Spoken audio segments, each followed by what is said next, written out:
بسم اللہ الرحمن الرحیم۔ میرا نام ہے عثمان بن امداد اور آپ دیکھ رہے ہیں میرا یوٹیوب چینل ٹریول ود عثمان۔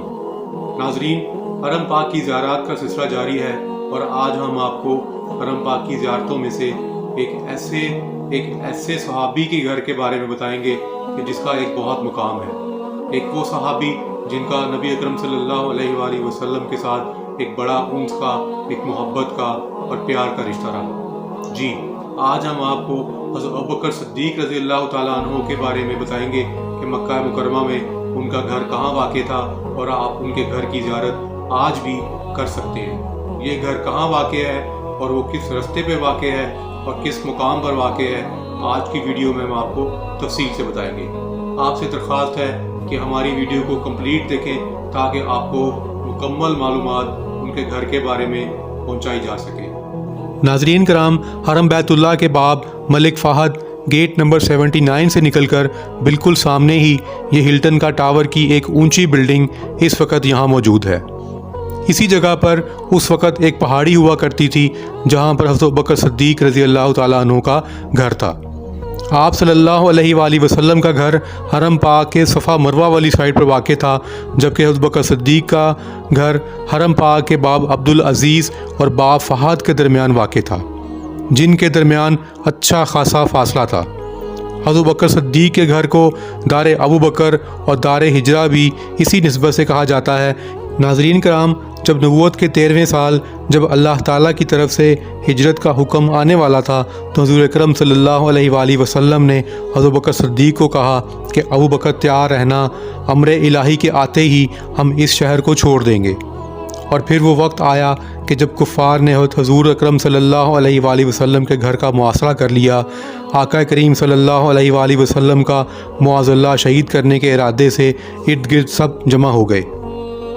آقا کریم حضرت محمد صلی اللہ علیہ وآلہ وسلم نے اپنے ہاتھ میں خاک پکڑی اور سورہ یاسین پڑھتے ہوئے ان کی آنکھوں میں جھونکتے ہوئے وہاں سے گزر گئے اور انہیں پتہ بھی نہ چلا، اور وہ مکان کا ساری رات محاصرہ کر کے کھڑے رہے۔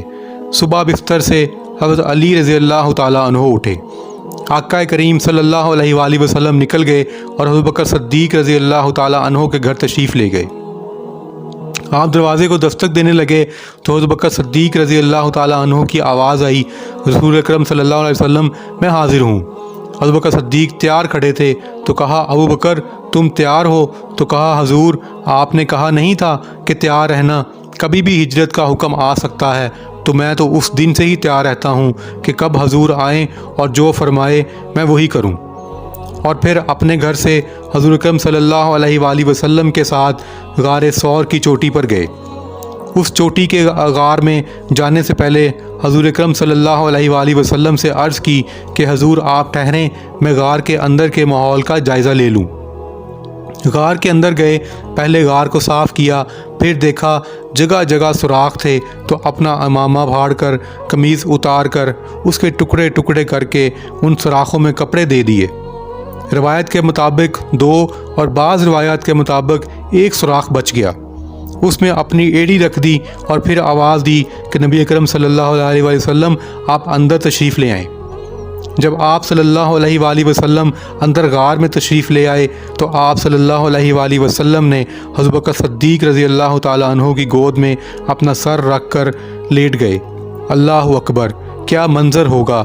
صدیق اکبر نے حضور کو دیکھا اور جی بھر کے دیکھا، اور ایسا دیکھا کہ کوئی اور شریک بھی نہیں تھا۔ حضرت عمر رضی اللہ تعالیٰ عنہ یہ بیان کرتے ہوئے رو پڑے اور آپ کہا کرتے تھے کہ ابوبکر یہ غار والی نیکی مجھے دے دو اور میری ساری زندگی کی نیکیاں مجھ سے لے لو۔ اللہ اکبر۔ حضور اکرم صلی اللہ علیہ وآلہ وسلم حضرت ابوبکر صدیق کی آغوش میں ہیں تو ایک سانپ نے جب ہر رستہ بند پایا اور ایک ایسا سوراخ نظر آیا جہاں انسانی گوشت یعنی حضرت ابوبکر صدیق رضی اللہ تعالیٰ عنہ کا انگوٹھا تھا، تو سانپ نے پھر ڈنگ لگایا، لیکن حضرت ابوبکر صدیق رضی اللہ تعالیٰ عنہ نے اپنی ٹانگ کو جنبش نہیں آنے دی کہ کہیں حضور اکرم صلی اللہ علیہ وآلہ وسلم بیدار نہ ہو جائیں۔ ساری توجہ ادھر رہی اور درد کی شدت سے آنسو جھلک پڑے، اور آنسو گرے تو رسول اکرم صلی اللہ علیہ وآلہ وسلم کے رخسار مبارک پر۔ آقا کریم حضرت محمد صلی اللہ علیہ وآلہ وسلم بیدار ہو گئے اور آپ نے فرمایا ابو بکر کیا ہوا؟ لیکن حضرت بکر صدیق رضی اللہ تعالیٰ عنہ کی شان کا اندازہ لگائیں کہ سانپ ڈس رہا ہے، اور پھر بھی اس وقت مشکل سے مشکل وقت پر بھی حضرت بکر صدیق رضی اللہ تعالیٰ عنہ نے فرمایا کہ حضور میری ماں بھی آپ کے قدموں پر قربان، میرا باپ بھی آپ کے قدموں پر قربان، مجھے سانپ نے ڈس لیا ہے۔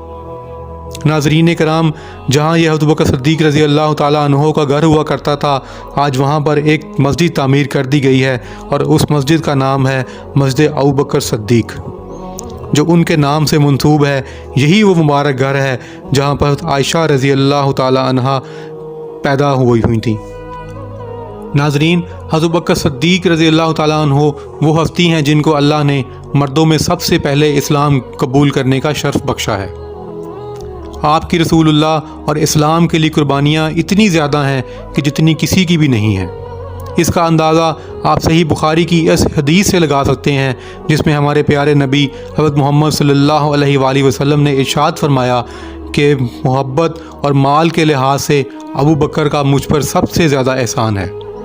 حضرت بکر صدیق رضی اللہ تعالیٰ عنہ کی اثار اور قربانی کا اندازہ اس بات سے بھی لگایا جا سکتا ہے کہ جنگ تبوک کے موقع پر نبی اکرم حضرت محمد صلی اللہ علیہ وآلہ وسلم نے جب مسلمانوں کو مال و دولت جمع کروانے کا حکم دیا تو آپ اپنے گھر کا سارا سامان لے کر آ گئے، اور رسول اللہ صلی اللہ علیہ وآلہ وسلم نے فرمایا کہ میں اپنے گھر میں صرف اللہ اور اس کے رسول کا نام چھوڑ آیا ہوں۔